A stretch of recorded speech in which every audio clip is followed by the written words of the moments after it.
Production funding for Behind the Headlines is made possible in part by the WKNO Production Fund, the WKNO Endowment Fund, and by viewers like you. Thank you. The Memphis City Council tonight on Behind the Headlines.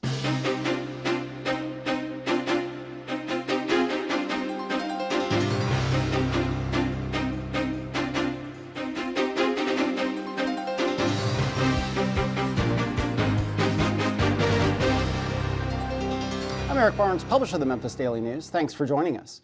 I'm joined tonight by Martavius Jones from the Memphis City Council. Thanks for being here again. Thank you for having me.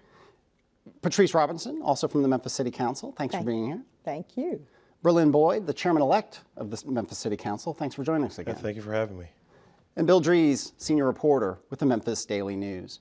We're coming to the end of a year, first year for the two of you. You've been in how long, Berlin? Well, actually, I served 2 years, 2011 and 2015. Right, okay. But I'm going to start with, for all three of you, and we'll start with you, Berlin, the high points of the year, the most important thing maybe that you thought the council got done this year or was able to accomplish. Well, first of all, I think that it was a great opportunity that we had roughly, just say, 7 new members almost, if you count 6 new members, counting myself, and we all dove in and got things done. We had some challenging issues, as you're aware of. We had OPC, the Greens Ward issue. We came up with some type of resolve that hopefully everyone is happy. I think it was one of those things where you never know. We had a new administration. Yeah. Everyone was trying to get adjusted to the workflow of the administration and the workflow of the new council. And I think I'm absolutely impressed that the council members all dove in, they took charge, and they met their learning curve. And that's absolutely impressive because there isn't a certain way on the council you do things. Yeah. And so everything is foreign, but everyone came in and worked together well, and that's impressive. Okay, and we'll dive into real specific issues. But for you, Patrice, the most important thing you thought the council got done this year, again, in your first year? Yes, we looked at a budget for the first time for 6 new members, and we really worked well together to make that happen for the city of Memphis. And then to vote on it, that the night that we were responsible, and everyone was comfortable with it, and we had a unanimous vote. I thought that was just awesome. You were spoiled in your first budget year because that was, I think, as Bill Dries could tell you, an exception to the rule. But right, everyone who follows council was amazed at how quickly that went through. But we worked really hard at committee meetings, and I believe that we'll do the same again this year. The Greens Ward stuff, it just took up too much time, but I am so glad we got that behind us. But another thing that was really important to me this year is the camaraderie and the ability to be able to disagree and not be angry and hateful. Yeah. Okay. Martavius, again, your first year, most important thing you thought the council got done?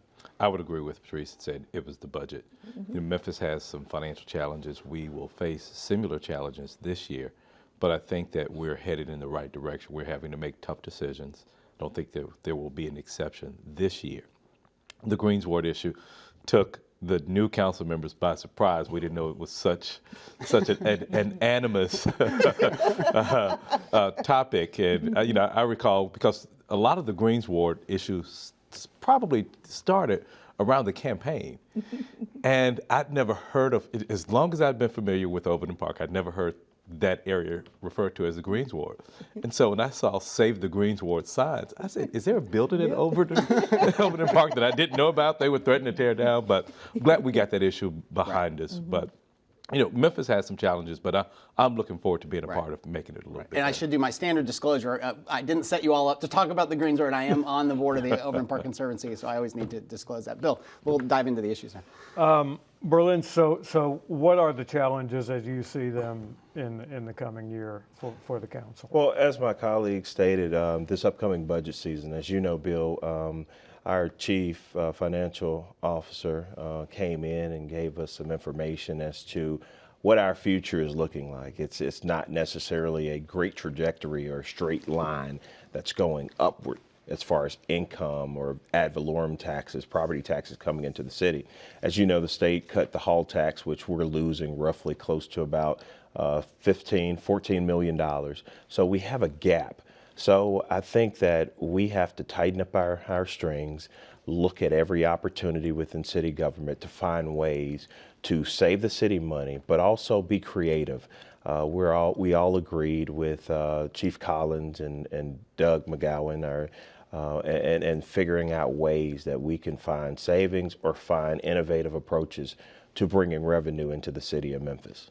How much do you want to do, or what's the target goal for increasing the payments toward the unfunded obligation or unfunded liability that the city has? And we should say unfunded liability of pensions and healthcare and so Well, you know, we've been making a great effort right now at paying the pension and paying the ARC. I think we're going to keep that trajectory going. That's the reason why when we lose this $14 to $15 million from hall tax being cut, we're trying to find savings. And I think the administration and Director Collins is focused on continuing making those payments so we can stay fiscally sound and keep a great rating on Moody's. So that's our goal. Mm-hmm. Martavius, your thoughts about the unfunded liability here, because there was some discussion when you all took office about let's go ahead and knock this out in 2 years. I think the reality's been a little different than maybe the expectations were. One of the things we have to face too is that state law changed a couple of years ago that really tied our hands and tied future administrations, future councils, as it relates to paying for and funding the pension. So with, professionally I'm a financial advisor, we are somewhat on a 8-9 year bull market. This new administration, presidential administration, could do some things fiscally that could sort of bring an end to that. And so if we're facing any type of downturn in the market, it would cause that ARC to increase. That ARC is the annual required contribution that we have to make to the pension. So I'm a bit cautious going forward, just knowing that in the backdrop. But statutorily, we have to do what we have to do. So going forward, I still think we're going to have some challenges. I'm looking beyond 17. I'm looking beyond perhaps into 18, 19. We have some challenging times ahead of us. Patrice, talk a little bit about this obligation and the balance that is with some things that the city wants to do, because you all have focused on the basics, as they're called, and the administration came in saying being brilliant at the basics. But with the economic downturn slowly subsiding, the council and the administration are beginning to see possibilities, and those possibilities take money. So how do you balance those opportunities with the obligations to the unfunded liabilities? First, I'd like to respond to your first question to Bill, then I'll get to that. Our revenue stream actually comes for taxpayers. And I believe if we spend a little more time trying to collect our taxes, we'll have some of the money to pay that $50 million liability that we're trying to fill at this point. As I've looked at the tax logs and with businesses as well as homeowners, we're not collecting all of our money. And I know that you don't normally collect it all, but we need to collect a larger portion. And we need to put some emphasis there as well. But looking at our structure now, I believe that if all employees were involved in process improvements and everybody gets involved in saving dollars for the city, that we'll be able to reach our goal and balance what it is that we want to do to make Memphis better, just like we're going to make America better. We're going to make Memphis better. That if we all will have to work together and make this intentional, and our behaviors show that we're trying to save every dollar we can so that we can spend those dollars in a responsible manner to make Memphis better. Is there a dollar amount that you know of that if we do better on collecting what the taxes are that the city could realize? Or is it kind of just a general It's just general, but I have requested that information, and I'll be more than happy to share it with And you. where are we with David Lenore? The trustee's office is taking over city collections, but that's not completely taken over. Is that correct, Bill? Right. Yeah. There's some IT issues and so on that of integrating with their collection system. Right. Last year I brought them before, and early this year I brought them back before the City Council to have a discussion, simply because there were a contract in place that the city executed, paid them roughly, Shelby County government and trustee's office, roughly $1.5 million for the collection of our taxes. The city did away with collecting our own taxes because they said it was so expensive to buy the necessary data, the server, to actually process our own taxes.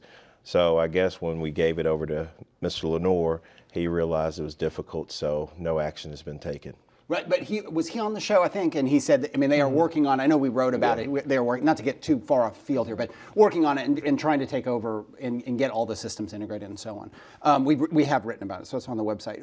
In terms of budget, I mean, some of the things that came up just recently, we're taping this is probably a week ago once this airs, but Philip Spinoza, your colleague on the council, has talked about charging Shelby County schools for some of the facilities. This goes back to consolidation, deconsolidation, and that there is some language in the law. I'm going to turn to Martavis, former Memphis City Schools board member. And Patrice as well. And Patrice, that's right, excuse me. And your thoughts on that, this idea that the city could charge the school system for some of the buildings that they are using? What I look at when I first heard of it this week, my first year on the school board, we allocated about $14 million to charter schools. Last year was about $111 million. That gap has not been filled. So when we look at an additional $4 million, I know it may sound, and I think that may have been the number that has been That could be charged the school system mentioned, for use of these buildings. So additional $4 million in revenues, that's an additional budget shortfall that Shelby County schools would face. We as Memphians, we still pay for Shelby County schools through our taxes. Yeah.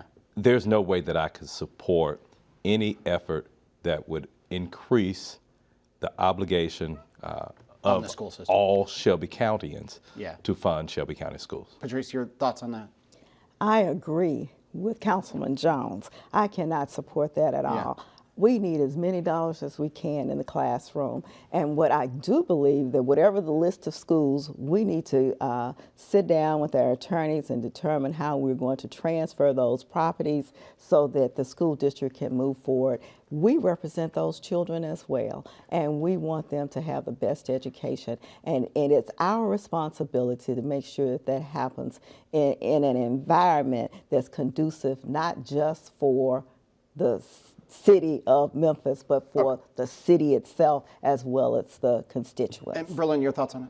You know, I think first off, hats off to Councilman Spinoza, because I think that's what we need outside of the box thinking. However, I think that we settled that disagreement in the litigation process when Memphis City Schools surrendered the charter over to Shelby County Schools.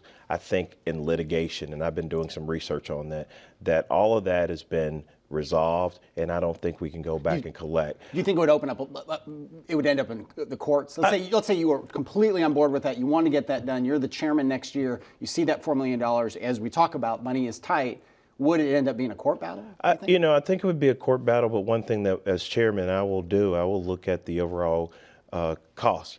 What it would cost the council to pursue something of that nature. If it's the will of the body, and the body says we want to pursue it, and he has 7 votes to move forward, I think we would look at the overall cost if it would cost us to fight this battle. But in what I've been researching now, I think it's already been resolved, and I don't think it's anything that we can go back and collect on.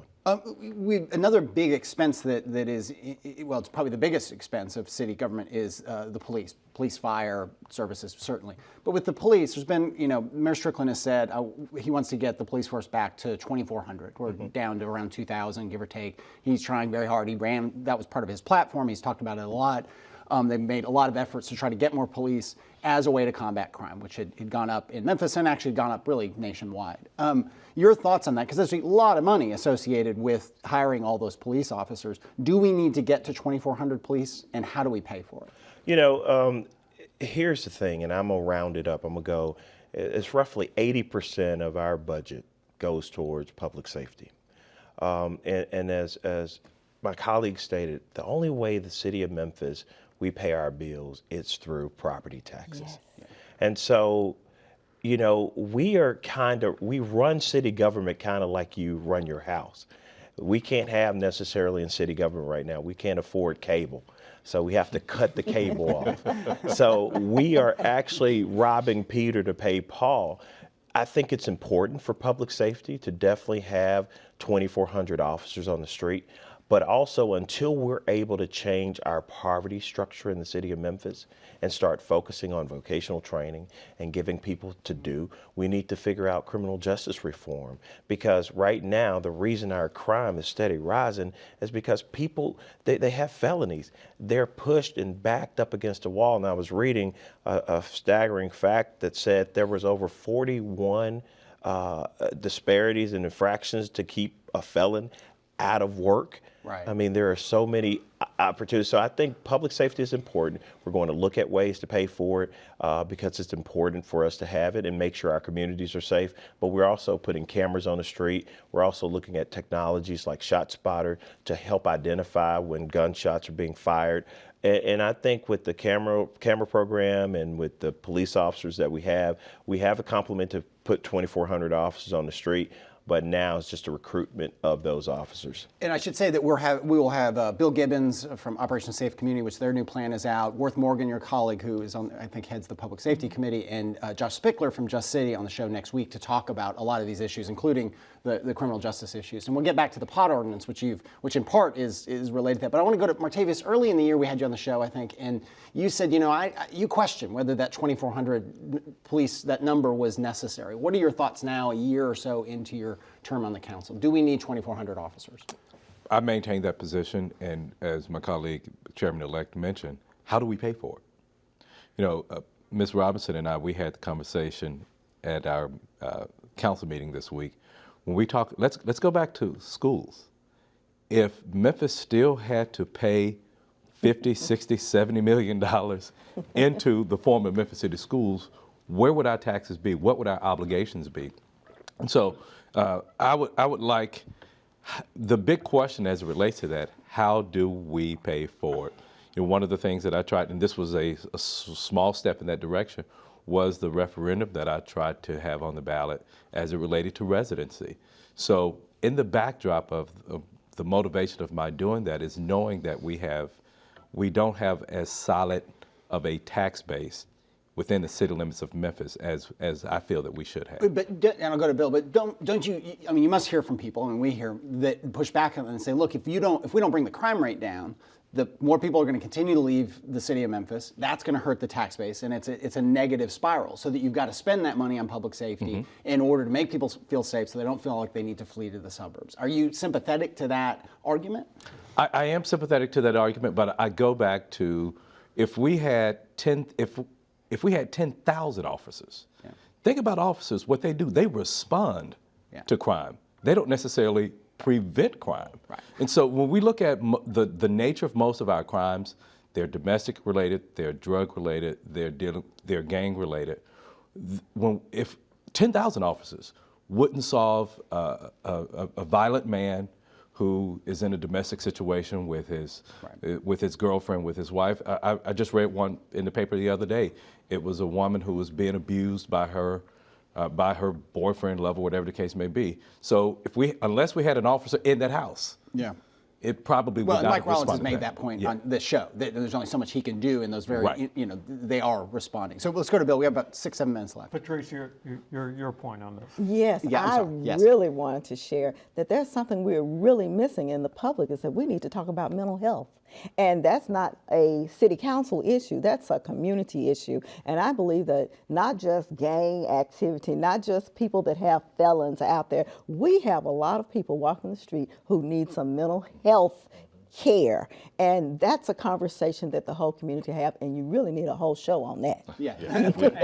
And take that issue out of the criminal justice system. Yes. I mean, we have so many specialty courts, and there's a lot of discussion about a mental health court, which is just getting up and running.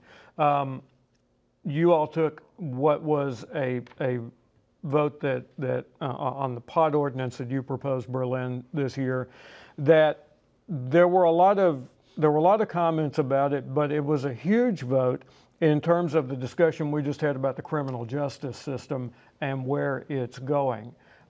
So now we've had an opinion from the state attorney general, and the administration and the police director have said we're going to hold off on rolling this out after one person got a ticket for possession and got a $50 fine for it. So what's going to happen in the new year? Nashville's taken a different perspective on this. Nashville continues to use that particular option that they passed in an ordinance. The city's not. How do you resolve that stalemate? You know, one thing, Bill, I am I'm disappointed, but then yet I'm excited that the city, the administration is taking a look at this. They were just kind of worried if maybe the DA would challenge it. And I shared my opinion that the AG's opinion is just that. It's an opinion. It's not state law. His opinion is not state law. And I said, just let's proceed. Let's continue going down the road like Nashville is, and then we'll see what will come out of it. But I think you're going to hear this matter fought out in court. I think it's going to be challenged in court. And the only thing that we're doing right now is just trying to get our ducks in a row and proceed going that direction from what I've been told. All right. So it's not a dead issue. I've still been pushing it, and I'm still trying to see this reform take place here in Memphis and Shelby County. Patrice, you share a district with an area in representation with Councilmember Edmund Ford, and that is Whitehaven. This is a huge year for Whitehaven development and the comeback of that area. What do you think is going to happen with that momentum in the new year? We are so excited in the Whitehaven community. We know that over the next year, we already have 2 new strip malls. We're in negotiation for a 3rd. We're looking at a Starbucks on Elvis Presley and even a Chili's. Isn't that exciting? Jack Soden with Elvis Presley Enterprises said that the old hotel across the street, they're going to tear it down and put a steakhouse.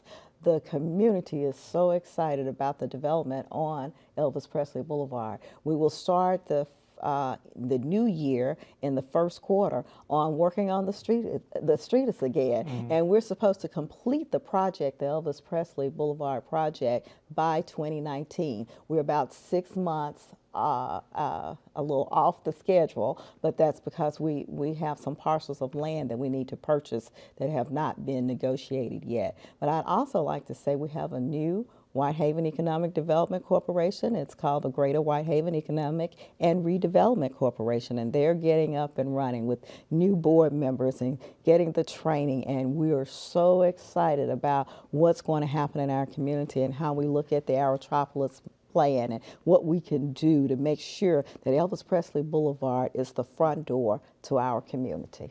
We just have a couple of minutes left, and I'm going to put you on the spot, Martavius.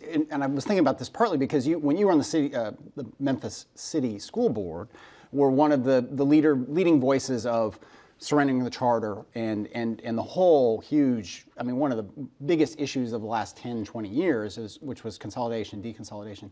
De-annexation has the potential to be something like that, of that scale or even bigger. And there are so many different points of view. We will do whole shows on this, I'm sure, next year. But your thoughts right now on the direction it's going, what you're hearing. I mean, the legislature convenes in about a month or 2.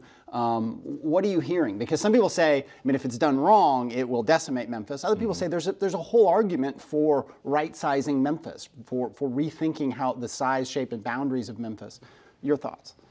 Well, it would be interesting to see, because if you look at the last iteration, it's sort of going back to the schools issue. Where the resistance came in at the state level was when you had what should have been or could have been a private act, but with general law application. And I think they were trying to do that again, to tailor something specifically to Memphis, but you can't do that under the only way to do that is under a private act. And I don't think you had the support to do that. Right. So once you start bringing in these other cities and other municipalities throughout Tennessee, so I don't know if the general will is there to have a general law that would apply statewide in order to do that. Berlin and I had the conversation earlier this week. Mayor Strickland is on Memphis 3.0. It was Memphis 2.0 that pretty much got us in this quagmire back in 1980 when we talked about expanding the infrastructure. So my argument will always be Memphis invested the infrastructure. When you look at a community, it takes MLG&W 30 years to get back those tax dollars or to get back the revenues that it took to put in the infrastructure, the city of Memphis to put in the sewer line. So I'm willing to as an individual, just one council person, I'm willing to fight this matter because Memphis made a sizable investment for all of Shelby County. Yeah. And only now that obligation hasn't been fulfilled, you have parts who want to pull out. And get not enough time for this, but your thoughts. You'll be the chairman next year as the legislature convenes, and who knows what may come this way. Your thoughts on de-annexation? I want to hear the conversation that the legislators will have, but I don't agree with let's go out and de-annex these areas because we just made a major investment in IKEA. And so to give up our investments, to give up our pilots, to give up our infrastructure, if those areas that want to be de-annexed are willing to come up with a sizable payment to the city of Memphis, then we can talk. All right, and I'm sorry, we are out of time. I would get your thoughts, but we'll have you on again. And there's one more reason to have you on again. Thank you for being here. Thank you all, and thank you for joining us. Join us again next week.